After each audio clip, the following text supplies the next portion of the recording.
Good evening, heroes and villains, and I guess in this case, Bowling Green State University.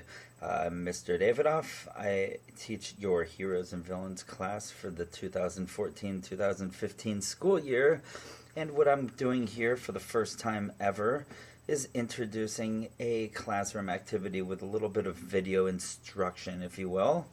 So anyway, you're going to see my face down here where I'm circling my mouse.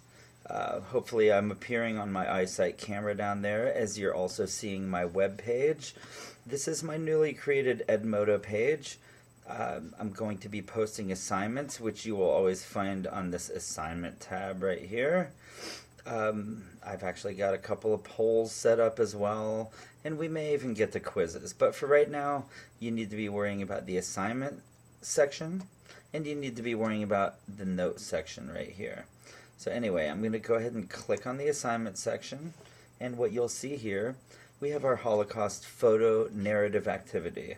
We will be spending 1 unit of our course looking at a hero and a villain from the Holocaust. I'm not going to tell you who they are yet, but I want to get our gears turning a little bit about what the Holocaust really was. It's one of the most powerful incidents in history, if you will. Just a terrible occurrence.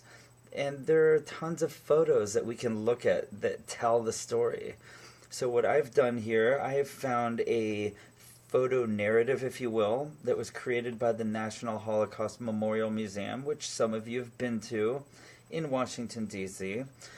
So anyway, there's a series, it's a PDF file, and there's a series of 30 images that are relevant to the Holocaust. Some of them happened before the Holocaust began. Some of them are during the Holocaust, and others are after the Holocaust. So it's a real timeline, if you will, of the Holocaust itself and the events and the political movements that led to the Holocaust. So what I want you to do is take your time. What you're going to do is you're going to click on the link down here where it says Holocaust Photo Narrative. I'm going to go ahead and do that now. And it's going to bring you to I believe there are 32 pages. So anyway, once you get to this, what you're going to do, you're just going to simply scroll down like I'm doing right now. It doesn't pick up till page 3. But here we go. You'll see for each page there is a photo and a caption below it.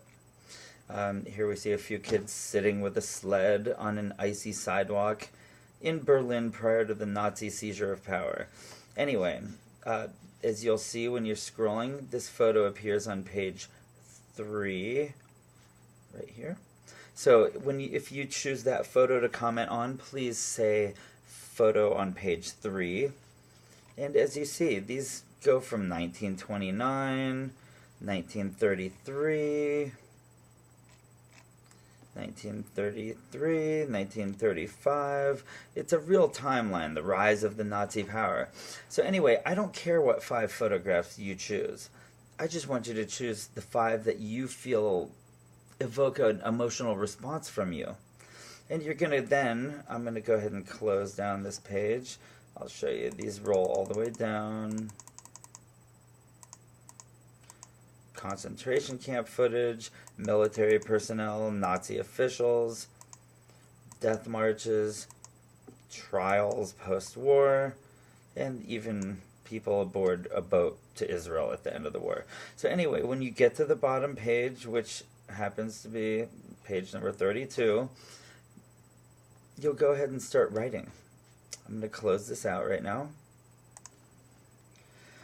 Okay, and back to our assignment page. I'm going to go ahead and move away from the assignment page. What I want you to do, once you've written about the 5 photos that you feel are worthy of commentary, you're going to come over here on my Edmodo site and you're going to click Note. And once you click Note, you're going to type your note here. Just click on this box, and away you go. Just start typing. Make sure that you provide your name and the photo number that you're speaking about.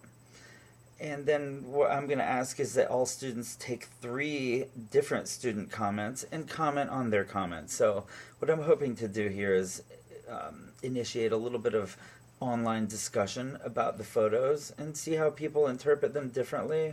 Some of them are pretty easy to interpret. Others there may be different takes on it. So anyway, this is our first online-based learning activity for the Heroes and Villains Holocaust unit. I hope that you have a lot of fun with it. I am going to provide a rubric for you to consult so that you can know what I expect of you through the assignment. And that's about it. Expect many more of these from me as we work our way through the class, but this is a learning project for me, and it will be a learning experience for all of us, I'm sure. Anyway, thank you very much. Goodbye.